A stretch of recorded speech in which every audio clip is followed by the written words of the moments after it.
Shalom, bien-aimés dans le Seigneur. Matthieu 21, 22 déclare ceci. Tout ce que vous demanderez par la foi dans la prière, je vous le donnerai. Cela sous-entend que une prière sans foi est une prière vaine.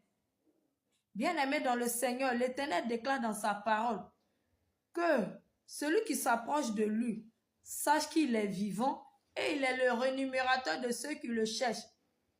Bien-aimé dans le Seigneur, celui qui n'a pas la foi est désagréable à Dieu.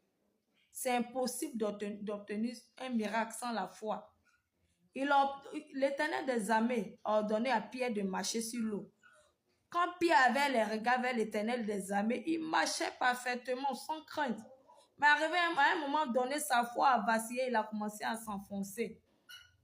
Quand il a repris courage, il a commencé à remarcher sur l'eau encore, bien-aimé. Bien-aimé, foi, aucune situation ne peut t'ébranler. C'est par la foi. Les anciens, comme Anne, comme Bartimée, ont obtenu un témoignage favorable. Bien-aimé, la femme qui perdait du sang, c'est par la foi. Elle a dit, si je puis toucher seulement le bord de ton vêtement, je serai guérie. Bien-aimé, elle a obtenu son témoignage, bien-aimé. Ayons la foi en toutes circonstances. Parce que l'Éternel des armées transforme les montagnes en chemin. Rien n'est impossible à lui. Il a dit, ces Jébusiens que vous voyez, vous ne les verrez plus. Il a dit, ne t'inquiète de rien. N'aie aucune crainte. Bien-aimé, Bartimée a obtenu un témoignage favorable par la foi.